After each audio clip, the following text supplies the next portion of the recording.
three of wonderful ministers who are my brothers and co-workers in the ministry accompanying me. Dr. Skiti, thank you. Thank you, sir, for honoring me. Ukuba khona kwenu strengthens me tonight. Fundis Baloyi, all the way from Middleburg. Thank you for driving from so far just to come and sit. May God honor your heart and may God return every seed that you've planted by your coming tonight. Pastor Swane and brother driving all the way from Zakana just to come and sit. It's a favor, Bazalwane. Thank you. Everybody present, servants of God, I salute you. I believe that I'm not standing because I'm better tonight. I'm just standing because God has allocated me this particular shift that I may be the one serving Gina tonight. So your presence, I believe ministering under such anointing gives even more grace to me. So I'm humbled by God so much. I can see some familiar faces. I also see people from my church. I'm so happy. Thank you for being here. Thank you for coming. Amen. Amen. Without any waste of time, honored that I'm the first speaker for this wonderful conference. But before I carry on, I'll be doing a mistake if I won't take this time and honor the executive of the SCF. Got it right, eh? Yes. Of the SCF. Thank you that when you prayed and my name was revealed, you honored God. And I just want to thank every way you went very well in my office to ensure that I'm here. Thank you so much. I'm not here because of any other reason except that I want to be here tonight. And I believe that through your intercession that you've done, preparing for this wonderful conference, God will touch us, not only through me, but through every servant that is coming to minister. I'm just sweeping the floor because the big machines are coming to minister here. So I'm not going to do much of preaching because you're going to be wonderful speakers coming here. Pastor Mlambo, Pastor Atele, a wonderful preacher of the word. We call Pastor Mlambo Lamborghini because he flies with the message. Pastor Atele, a wonderful speaker.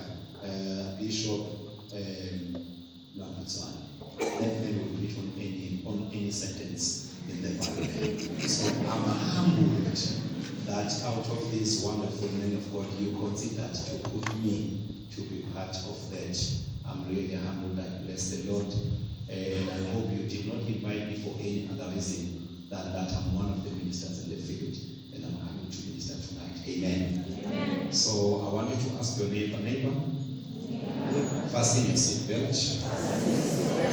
It's going to be a bumpy ride, but we shall get there alive.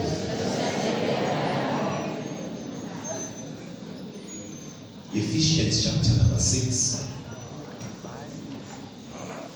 verse number 10. We're going to go a bit quick because my time is very limited.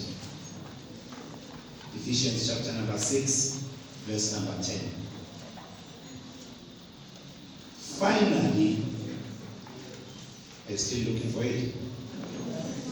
Ephesians is in the New Testament. So when you see Deuteronomy, you must know you are too far. Are you there? All right. Can we all stop searching for it so that we can hear it? Is that okay? Because the Bible does not say be the founders of it. It says be the hearers of it and the doers of the word. So don't strive to find it and even lose to hear it. So let us read. Please everyone stop so that you can hear it. The armor of God, finally, is strong in the Lord and in his mighty power. Put on the full armor of God so that you can take your stand against the devil's schemes. For our struggle is not against flesh and blood, but against against the rulers, against the authorities, against the powers of this dark world, and against the spiritual forces of evil in the heavenly realms. Therefore, put on the full armor of God, so that when the day of evil comes, you may be able to stand your ground, and after you have done everything, to stand. Stand firm then, with a belt of truth buckled around your waist, with a breastplate of righteousness in place, and with your feet fitted with the readiness that comes from the gospel of peace. In addition to all this, take up the shield of faith, with which you can extinguish all the flaming arrows of the evil one. Take the helmet of salvation and the sword of the Spirit, which is the word of God. May the Lord bless the reading of his word tonight in Jesus' name. Amen. Amen. Servants of God, the Honorable Executive, and the Blessed Church of Jesus Christ, I want us to briefly look together tonight on this brief teaching I'm going to share with you. I'm going to do a little bit of preach, and a little bit of teach. Mostly, especially these days, we are all fighting to get the power to be able to war. We are all claiming and praying for the power to be able to, for the power to be able to go on to warfare, so that at the end we may be called conquerors. We may be called those who succeeded. But this is an epistle that Apostle Paul wrote to the church of Ephesians. He says to them, finally, I don't know other languages, but the Sulam says, and in our cultures, it is very much important to consider the words that the person said at the end. So now Apostle Paul says, after I have preached every sermon, after I have spoken every word that I needed to speak to you, Church of Ephesus, this is what I'm saying at last. Finally, be strong in the Lord and in the power of his might. And in his mighty power. Be strong in the Lord. I'm sorry that I'm going to take you a little back. But these are the fundamentals of the gospel. And these are the pillars that made us to stand from when we accepted Christ until today. Sure. Finally, don't blame the things of the Spirit. Finally, be strong in the Lord. And I thought, because they are saying be strong in the Lord, they're going to talk about fighting. They're going to talk about winning battles. But Apostle Paul says, and put on the whole armor of God. Humani, be ready for war. I thought we're going out to win some battles. Then he says, so that you may be able to stand your ground against the schemes of the evil one. Yep.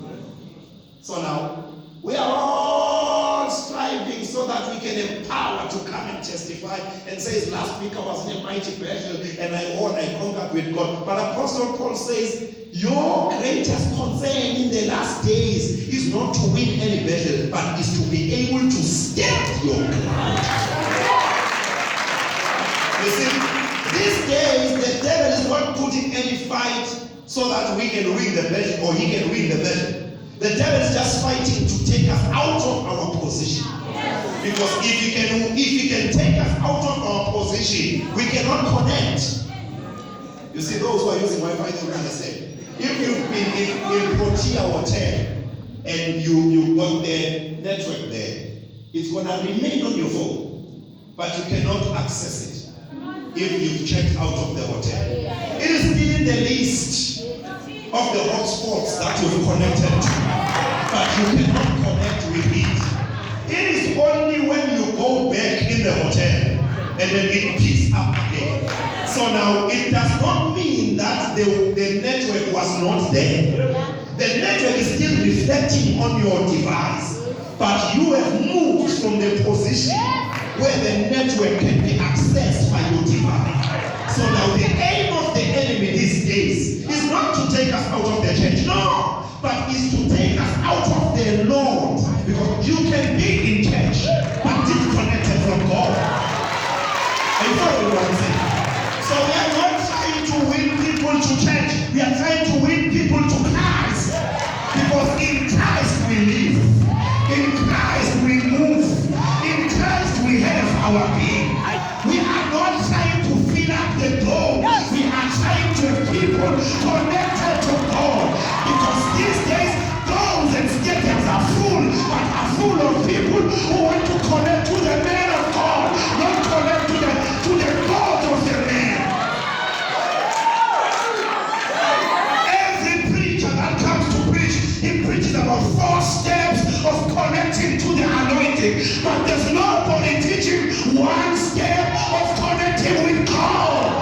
Finally, be strong in the Lord. Not be strong in a spiritual gift. Luto, be strong in the Lord.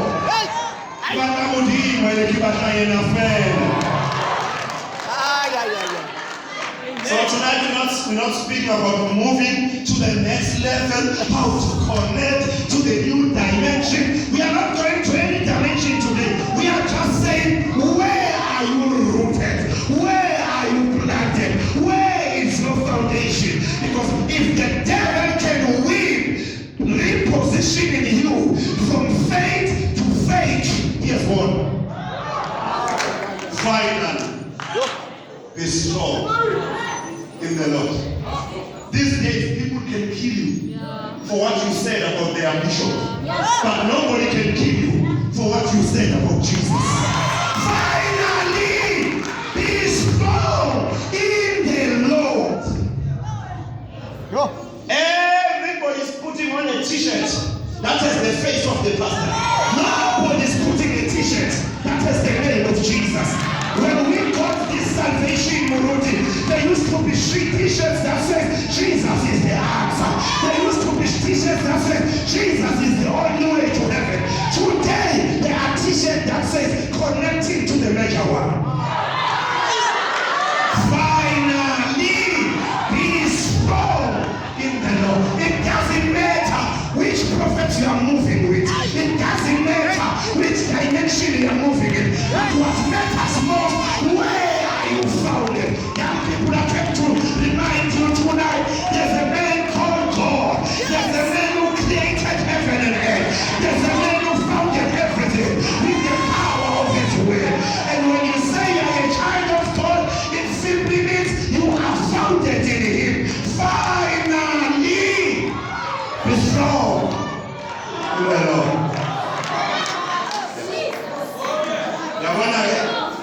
Who are strong in the Lord does not mean you're speaking in tongues. Look at your neighbor and say, I am strong in the Lord. I may not be as powerful as you expect me